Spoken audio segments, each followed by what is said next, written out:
Morning. मैं doctor Sanjeev Kumar sunshine hospital Gachibowli से बोल रहा हूँ।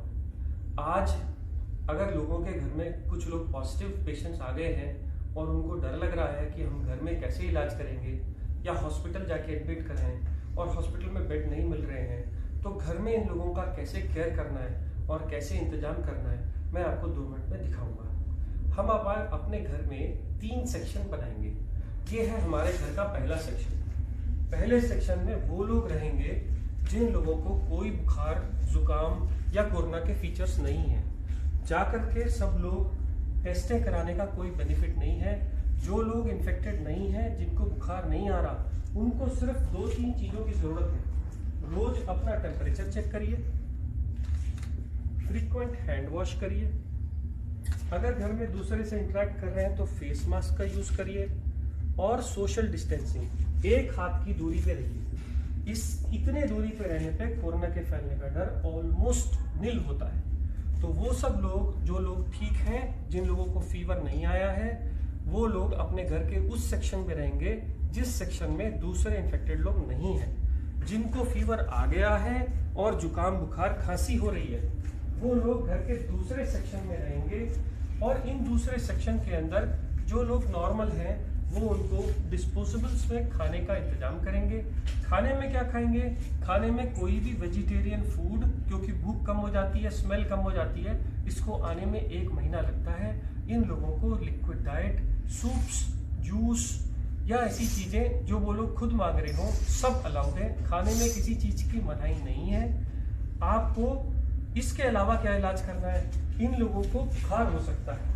बुखार वाले लोगों को आपको बुखार की गोली सुबह, दोपहर, शाम देनी है। अगर बच्चे हैं तो यही गोली आधी हो जाएगी। अगर बिल्कुल खाना नहीं खा रहे तो ORS का सोल्यूशन देना है।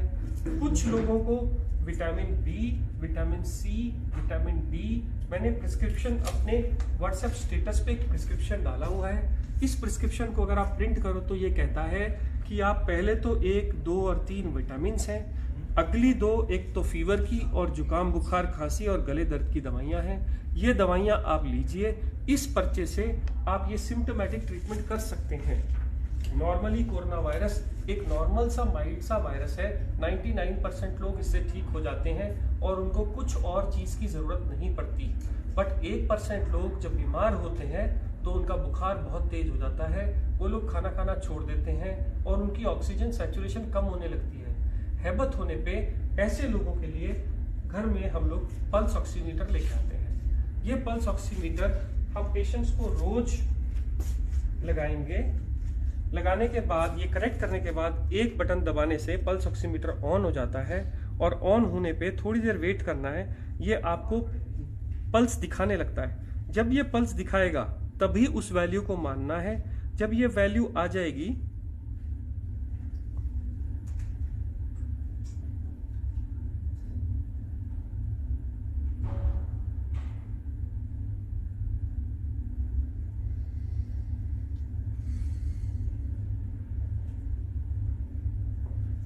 तो ऑक्सीजन सैचुरेशन 100% बता रहा है। 90 से कम है तो ये पेशेंट सिक हैं। अगर 90 से ज़्यादा है तो डरने की बात नहीं है। मैंने इतनी देर इसलिए वेट किया क्योंकि पल्स ऑक्सीमीटर लगभग 30 सेकंड ले जाता है नॉर्मल सैचुरेशन बताने के लिए। अब मान लीजिए अगर ये लोग 90 से कम ऑक्सीजन पे आ गए हैं, अब इनको हॉस्पिटल की फैसिलिटी पे ले जा रहे हैं पर बेड नहीं मिल रहे, तो हम क्या करें? तो हम अपने घर का एक और सेक्शन सिक पेशेंट्स के लिए तैयार करेंगे, जिनकी एंट्री, जिसमें नॉर्मल लोग कोई भी एंटर नहीं करेंगे, और इन सब लोगों को हम 14 दिन के लिए आइसोलेट करेंगे। मान लीजिए अगर ये पेशेंट है और मुझे इनकी केयर करनी है, तो जो बहुत ज़रूरी वाली चीज़ें मैं आपको बताता हूँ। जब भी आप इस कमरे में जाएंगे तो आप एक बड़ा कपड़ा या कोई भी गाउन, जिससे कि आपके कपड़े इन्फेक्ट ना हो जाएं, वो गाउन पहनेंगे। गाउन के ऊपर मास्क, गाउन पहन के आपका ये पूरा एरिया कवर हो गया। अब आप इसके ऊपर एक नॉर्मल कोई भी मास्क या N95 मास्क लगा सकते हैं। ध्यान ये रखना है कि इन मास्क को इधर की तरफ हाथ से नहीं छूना, छूने के बाद स्टेरलाइज करना है, आंख में नहीं लगाना। आप सिंपल मास्क भी यूज कर सकते हैं, बट इसको रोज डिस्कार्ड करिए। अब क्योंकि ये इन्फेक्टेड जोन है, इसलिए मार्केट में ये प्लास्टिक की बनी शील्ड्स मिलती हैं। इसको अगर आप लगा लेंगे तो आपके सेक्रीशंस बाहर नहीं जाएंगे। ऐसे ही ये मरीज भी मास्क लगाएगा और ये भी शील्ड डालेगा। इससे क्या होगा, इससे उसके सेक्रीशंस और आपके सेक्रीशंस मिल नहीं सकते, आपको इन्फेक्शन होने का चांस बहुत कम हो जाता है। इस आदमी के साथ अगर आप टाइम बिताना चाहते हैं तो सोशल डिस्टेंसिंग के हिसाब से इससे ज़्यादा टाइम नहीं, ज़्यादा 5 मिनट से ज़्यादा टाइम ना बताइए। उनको खाने के लिए डिस्पोजेबल्स का खाने में दीजिए। जैसे मैंने पहले बताया, खाने में आप सब कुछ दे सकते हैं। अब इन लोगों की केयर करते समय याद रखिए कि वो लोग खूब हैंड सैनिटाइजर्स या सोप का इस्तेमाल करें। इसके अलावा आप जब भी इन लोगों का सेवा करेंगे तो आप ग्लव का यूज करेंगे। हर बार ग्लव्स को डालने के बाद ही आप पेशेंट को टच करेंगे। ये ग्लव अगर कपड़े के यूज कर रहे हैं घर के बने हुए, तो हर बार उनको घर से बाहर जाने के बाद उनको वॉश किया जाएगा। अगर डिस्पोजेबल यूज कर रहे हैं तो हर बार यूज करने के बाद थ्रो कर दिए जाएंगे। अब अगर आप ऐसी कंडीशन में उस पेशेंट के साथ उसके केयर करते हैं, उसको खाना देते हैं, उसके ऑक्सीजन लगाते हैं या जो भी कुछ कर रहे हैं, आपको इन्फेक्शन आने का चांस कम हो जाता है। मान लीजिए अब ये पेशेंट का मैंने ऑक्सीजन सैचुरेशन चेक किया और ये 90 से कम था। मैंने पल्स ऑक्सीमीटर लगाया और ये पल्स ऑक्सीमीटर लगा के रहने दिया। ये पेशेंट को फीवर भी आ रहा है, इसका ऑक्सीजन भी कम है, तो मैं क्या करूंगा, मैं पल्स ऑक्सीमीटर को लगा ही रहने दूंगा। और ऐसा सिलेंडर मार्केट से मिल जाता है, इसके रीफिल हो जाता है, 400 रुपये पर रीफिल लेता है, 1 महीना चलता है। इसमें एक नॉब रहती है, ये नॉब को अगर आप ऑन करेंगे तो ये लीटर्स बताता है कितने लीटर पे चल रहा है। 5 लीटर पे जनरली जब भी होता है तो ऐसे छोटे नेजल प्रॉन्ग्स हम पेशेंट को लगा सकते हैं।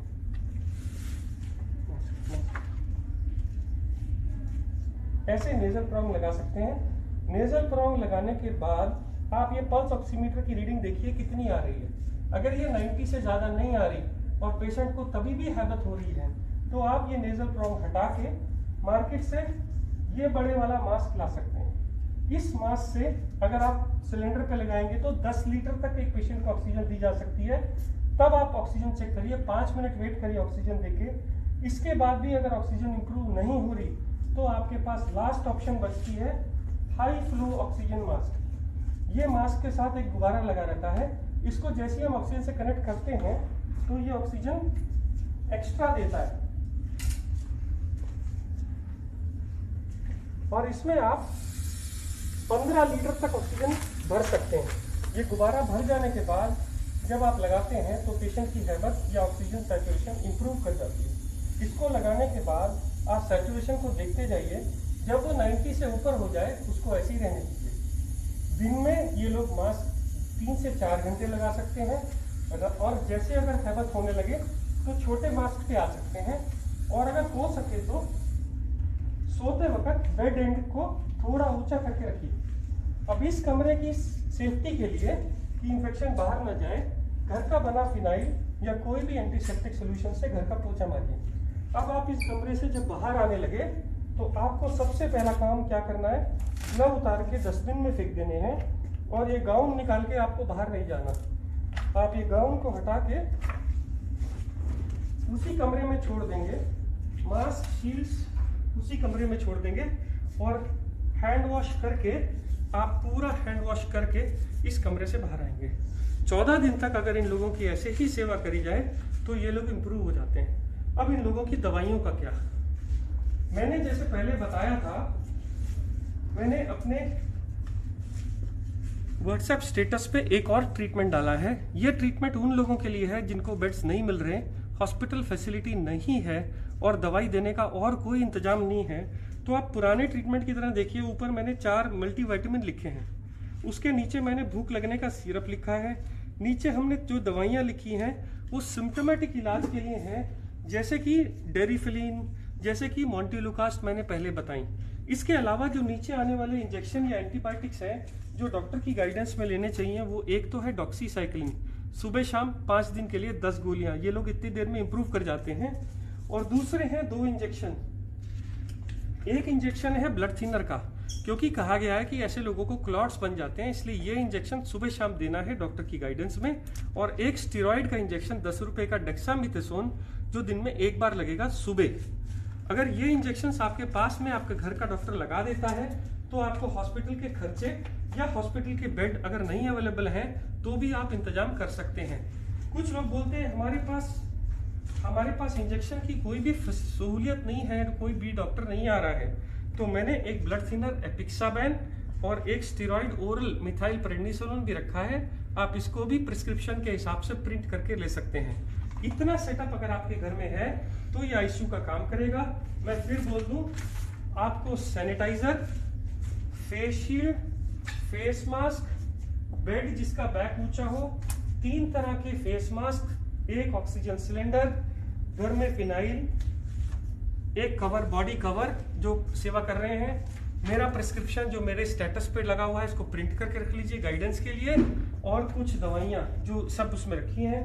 हर बार ग्लव्स का यूज करिए। ये एक आईसीयू सेटअप है, क्योंकि आज भी कोरोना की कोई स्पेसिफिक दवाई या वैक्सीन आनी है और इससे ज्यादा ट्रीटमेंट अभी भी आईसीयू में नहीं हो रहा है। बहुत ही एक्सेप्शनल कंडीशन में 2 और दवाइयां हैं जो बगैर आईसीयू सेटअप के नहीं दी जा सकती। ये 99% इलाज हर लोगों तक अगर पहुंच जाए तो वो लोग जिनको मेडिकल सेवा अभी भी उपलब्ध नहीं है वो लोग अपनी सेवा या अपने घर वालों की सेवा कर सकते हैं। मैं doctor Sanjeev Kumar sunshine hospital से बोल रहा हूँ।